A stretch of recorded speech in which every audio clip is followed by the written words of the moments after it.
పాకిస్తాన్లో ఉగ్రవాదులు పాకిస్తాన్ సైన్యం మధ్య ఎదురుకాల్పులు జరిగాయి. దీంట్లో ఒక కెప్టెన్ తో పాటుగా అటు టెర్రరిస్టుల వైపుగా సుమారుగా 10 మంది మరణించారు. పాకిస్తాన్ ఖైబర్ పంక్పోతాలో ప్రావిన్స్ లో ఎన్కౌంటర్ చోటు చేసుకుంది.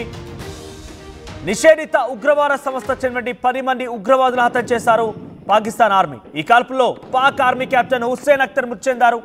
అక్కడ పెద్ద ఎత్తున టెర్రరిస్టుల దగ్గర నుంచి ఆయుధాలను స్వాధీనం చేసుకున్నారు. ఇటీవల బలూచ్ ఆర్మీ దాడుల్లో కూడా పెద్ద ఎత్తున పాక్ సైనికులు మృతి చెందినట్టు తెలుస్తోంది. అయితే ఎప్పుడైతే ఆఫ్ఘనిస్తాన్ 2021లో తాలిబాన్ల ప్రభుత్వం ఏర్పాటైంది, అప్పటి నుంచి కూడా ఈ టెర్రరిజం రెచ్చిపోయింది. పాకిస్తాన్ ఆర్మీ పైన, పాకిస్తాన్ సైనికుల పైన చాలా పెద్ద మొత్తంలో దాడులు తెగబడుతున్నట్టు తెలుస్తోంది. నిన్న జరిగినటువంటి ఈ దాడి ఘటనలో సుమారుగా 10 మంది టెర్రరిస్టులు మృతి చెందారు. 10 మందికి సంబంధించి మరొక 10 మంది కూడా ఉండే అవకాశం కనబడుతోంది.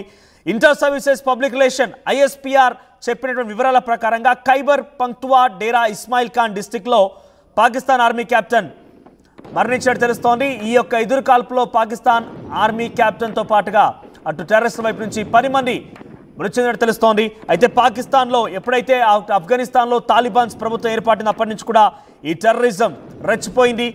కెప్టెన్ హసానియన్ అఖ్తర్ అనే వ్యక్తి నిన్న ఈ ఎదురు కాల్పులో మరణించాడు. ఆ తర్వాత ఒక్కసారిగా పాక్ ఆర్మీ కూడా రెచ్చిపోయింది. పాక్ ఆర్మీ ఎవరిని కూడా వదిలిపెట్టకుండా ISPR ఇచ్చిన వివరాల ప్రకారంగా 10 మందిని హతమార్చింది. వారి దగ్గర నుంచి చాలా పెద్ద మొత్తంలో వెపన్స్ని, ఇతర మందు సామాగ్రిని కూడా సేకరించే ప్రయత్నం చేసింది. ఆ తర్వాత ఇంకా కూడా అక్కడ ఈ కుంబింగ్ కొనసాగుతుంది. పాకిస్తాన్ ఆర్మీకి మధ్య టెర్రరిస్టుల వైపు నుంచి ఎదురు కాల్పు కొనసాగుతూనే ఉన్నాయి. అయితే అక్కడ ఈ యొక్క సంఘటనకు సంబంధించి సెక్యూరిటీ ఫోర్సెస్ తెలుపుతున్న ప్రకారంగా ఎట్టి పరిస్థితుల్లో కూడా ఉపేక్షించే పరిస్థితి లేదు.